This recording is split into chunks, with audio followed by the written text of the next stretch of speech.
व्यक्ति करता है उसे हम राष्ट्रवादी कहते हैं। क्या कहते हैं? राष्ट्रवादी। ठीक है, यहाँ तक तो कोई दिक्कत नहीं था। अब हम चलेंगे भारत में। कहाँ आएंगे? भारत में जो है देखिएगा, आप जब अंग्रेज आया बुआ, सबसे पहले हम थोड़ा सा पीछे चलते हैं, थोड़ा आपको बेसिक जानकारी देना जरूरी है। 1498 में 1498 में कौन आए थे?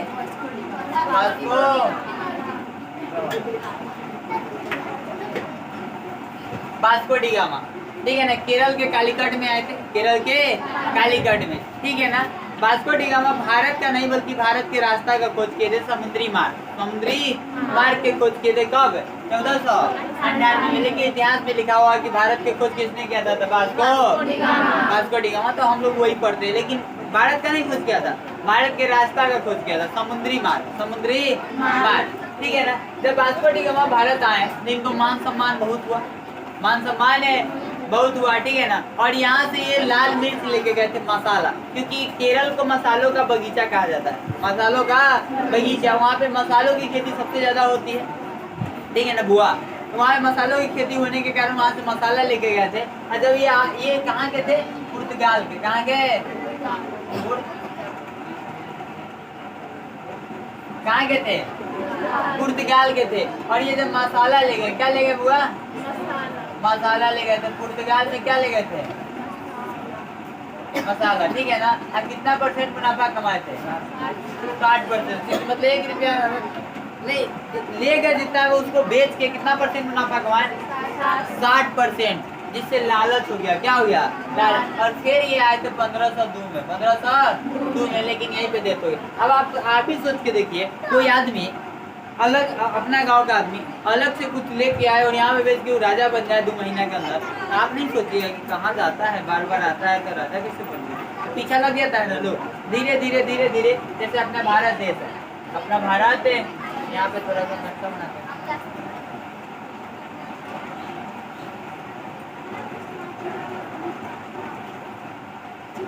मान लीजिए भारत है, धीरे धीरे यहाँ से पुर्तगाली से कुछ लोग क्या होने लगे? आने लगे। और जब पुर्तगाली वाला सब आया तो धीरे धीरे यूरोप में खबर चल गया। कहाँ पे?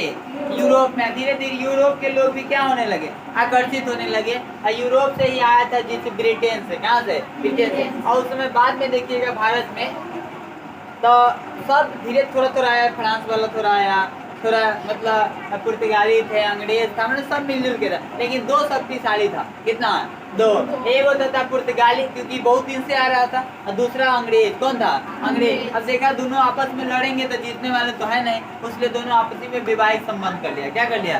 वैवाहिक। अंग्रेज के राजकुमार और पुर्तगाल की राजकुमारी, दोनों का क्या हो गया? विवाह। अब आपको पता है कि लड़की वाले थोड़ा झुक जाते हैं, इसलिए पुर्तगाल वाले भारत छोड़ के कहाँ चले गए? ऊपर की ओर चले गए थे, ऊपर की जगह पर। ठीक है ना, और हमारे यहाँ कौन रह गया? अंग्रेज। कौन रह गया? अंग्रेज। अंग्रेजों ने 1600 ईस्वी में, कब है?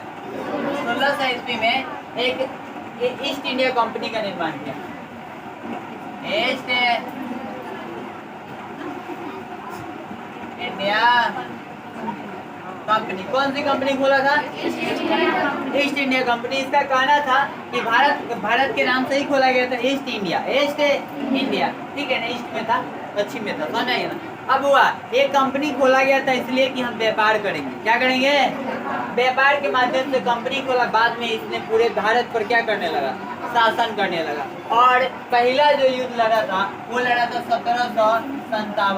1757 में, जिसे हम कहते हैं प्लासी का युद्ध। कौन सा युद्ध है? प्लासी।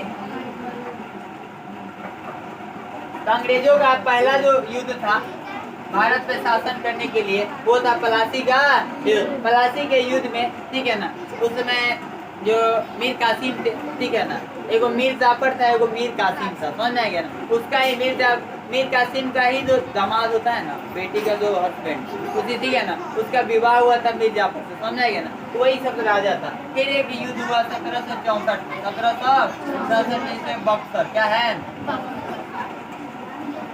बक्सर का युद्ध। इसका डेट आपको याद करना पड़ेगा, बक्सर का युद्ध। और जो 1757 में प्लासी का युद्ध हुआ, इसी युद्ध के बाद भारत में किसका वर्चस्व हुआ? अंग्रेजों का। इसलिए कहा जाता है कि 1757 से लेके और 1947 तक, ठीक है ना, लगभग 200 साल। लगभग 200 साल। कितना साल? लगभग 200 साल शासन किया कौन? अंग्रेज। कौन शासन किया?